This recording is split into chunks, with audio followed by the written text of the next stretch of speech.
大家好，欢迎收看四姨太今天为大家带来的精彩内容。如果不是看到回锅肉这个话题，姨太都不知道《以团之名》第2季已经开播了。优酷果然是打不死的小强。从2018年偶像练习生大火之后，青春有你1、创造营、明日之子等一系列选秀节目接踵而来，也随之捧红了一批男团女团。尽管平台给到他们的资源不是特别丰富，但是他们在出道时或者出道后都会大火一次。但是有一个例外，那就是优酷出品的《以团之名》。《以团之名1》糊的已经不用多做介绍，在2019年疯狂产出男团的时代，也只有红星儿子张浩廉参赛这一个热度。很多人都不知道《以团之名》第1季的团名叫做 Blank Ace 组合，并且出道即失业。这个组合并未参加任何大型演出，实惨。不过最让人惊叹的竟然是这档节目竟然会拍第2季，而且一经开播就挤下乘风破浪的姐姐称霸热搜榜，还登顶猫眼全网热度榜榜首。果然是世界终究是少年的。其中易烊千玺我挺讨厌回锅肉这个词儿更是霸占了热度一整晚。所以到底发生了啥？事情是这样的，少年之名选手名单刚出炉时，就有人发现这档节目的选手有很多都是回锅肉，有不少曾经参加过偶像练习生、创造营2019、青春有你第1季以及以团之名。而这个叫苏尔的选手之前只参加过一个选秀节目，结果还被人说是回锅肉，所以他直接在现场崩溃大哭。一向话不多说的千玺弟弟听后立刻为少年发声，直言回锅肉我觉得挺讨厌的这个词儿，赞美的话可以脱口而出，诋毁定要3思后行。郭敬明导师更是现场赞同千玺的看法，表示一个舞台不管站上去多少次都是少年们的勇气，重要的是不妥协、不放弃、不服输。如果看全了，会发现导师们并不是讨厌这个词儿，而是不喜欢有人用这个词儿嘲讽有勇气的人。更直接些，他们就是想告诉大家，哪有什么一夜成名，其实都是百炼成钢。说完千玺的刚，再来谈谈张艺兴的直。张 PD 也因为张艺兴哪能出好苗子和张艺兴说你们今年不应该做这个节目2个话题直接刷屏。别说节目组，姨太听完都直冒冷汗，这话也只有带过2届学生的张 PD 敢说了。但张艺兴为啥最后还是选择来少年之名？那当然是有原因的。用他自己的话说，真的是来帮助这些孩子的。他主动提议，希望做的不是目前的少年制作人，而是幕后的一个少年制作人，能够真的跟他们去交流，把他所有的积累的经验和知识可以跟他们分享。而这节目里，我们也如愿以偿的看到了张 PD 和李希侃、左烨、胡文轩、徐胜恩等人的会面名场面，简直就是复读生转校复读生又遇到跳槽班主任，也见证了张 PD 在节目里发现了像左林杰等不少好苗子的真香现场。姨太之前给大家分析过，男团选秀通常不如女团容易出圈，但粉丝粘性又远远胜过女团。可看完第1期，姨太又果断推翻自己的很多预判，这和以往的男团选秀可有点不一样啊！选拔类综艺的玩法乃至内核正在经历一场颠覆。从2018年偶像练习生的横空出世，到2019年创造营2019的自娱自乐，也确实到了不得不变的时候。2020年的少年之名正是这场变革的开启者。我宣布，这档节目真的不一样。说起来，姨太也算是阅综无数的老秀粉，大体上一档节目哪里是高光剧本，哪里又是催泪名场面，都能猜个8、9不离十。没想到少年之名第1期，姨太的铁口神算就失灵了。这档节目真的不一样，最刺激的是出舞台就淘汰，84位少年分为31组依次上场表演。表演结束后，4位导师和少年探索者易烊千玺当场合议，并直接宣布少年是入岗还是待定。与以往选秀的评级分班不同，少年之名取消了金字塔式的等级评定制度，只要选手身上有让导师眼前一亮的闪光点，就会被划入进岗区，作为对选手的肯定。进岗名额有限，已经进岗的选手随时可能被更优秀的人直接替代，每个优秀的人都能被看见的同时，实力说话，能者居上。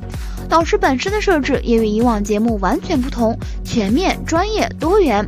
导师阵容以1+4+X 呈现，张艺兴与 VAVA、Franklin、刘俊、韩周等资深艺人作为少年特训团，在幕后指导和帮助少年以最优状态登上舞台。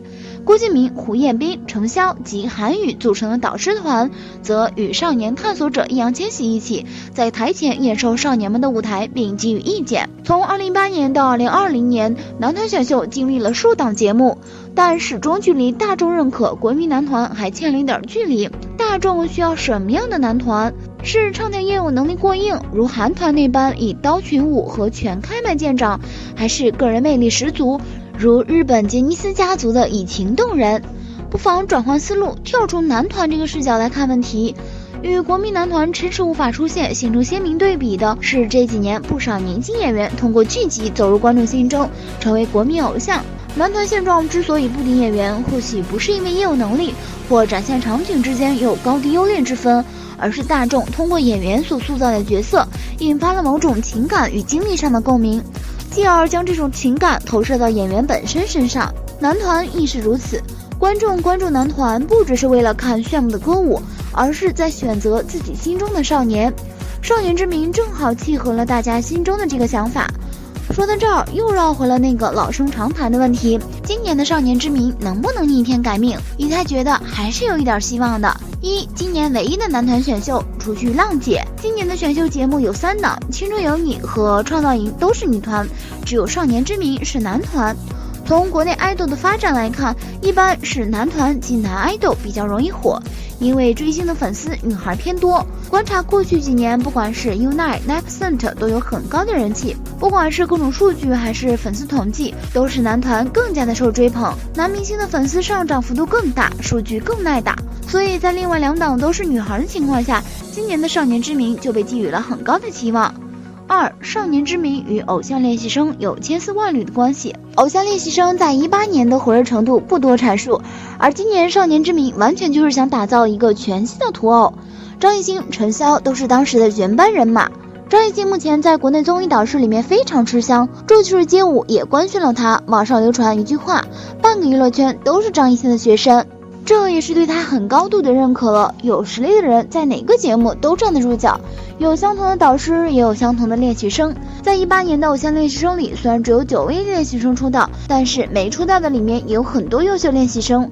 左烨、徐胜恩、李希凯、罗杰都是大厂练习生。看到这个图有没有熟悉感？这几位虽然没有出道，但是实力都是不容小觑的。目前在少年之名里人气非常高，而且经过了2年的历练和练习，我想他们一定是更有信心、更有实力重新踏入舞台。优酷的这一番操作有没有可能是想打回忆的感情线？3. 常驻导师来头不小，才子加大神。常驻导师除了陈潇和张艺兴以外，还有胡彦斌和韩宇。胡彦斌是公认的音乐才子，之前是创造101的导师，现在加盟少年之名也是一大助攻。最后一个估计有的人不认识，但是实力很强。韩宇是这就是街舞第1季的冠军，而且是易烊千玺队的，他的履历也非常的漂亮，完全就是大神一枚啊。4. 重磅飞行导师，流量加实力。除了张艺兴之外，另一个重磅导师就是易烊千玺。易烊千玺是国内当过导师的最年轻的一个，18岁就成为这就是街舞的队长，在里面表现不俗，年纪很小，实力很强。按照优酷今年这个趋势是准备大整改，请的全是流量加实力双保证的。每一个节目的成功都离不开方方面面，而选秀节目最重要的就是导师、学员、人气、市场迎合度。不得不说，优酷今年是挺狠的，把这3者都占全了。之前少年之名雨中拍摄和火中拍摄在 YouTube 点击量突破新高，已经达到了出圈的目的。其实这2年选秀节目确实多了，国内练习生又没有那么多，就导致很多只有1个月、几个月的练习生被推上台，实力呢又不行，拔苗助长，还不如让练习生好好练习2年。建议1年只有2个选秀节目，一个选女团，一个选男团，或者平台2年1个选秀节目，这样也好寻找好苗子，而不是耳子里面拔高个。纵然在节目里可以刷脸，可是实力不行，也只能是回锅肉，无法高位出道。若来回参加节目，也只会让人审美疲劳，或个人出道没有靠山，也只能是小透明。说到底，回不回锅的不重要，张艺兴这枚幕后 PD 已经把大实话说出来了，少年之名能不能走起来才是关键。如他的 slogan 所说的那样，拼尽全力奔向你，不知道后面选手们的表现咋样？如果出现唱跳俱佳的选手，仪态还是非常愿意 pick 的。好啦，今天的视频呢就分享到这里啦。如果喜欢四姨太的视频，就请多点和关注，四姨太每天都会更新精彩娱乐资讯哦。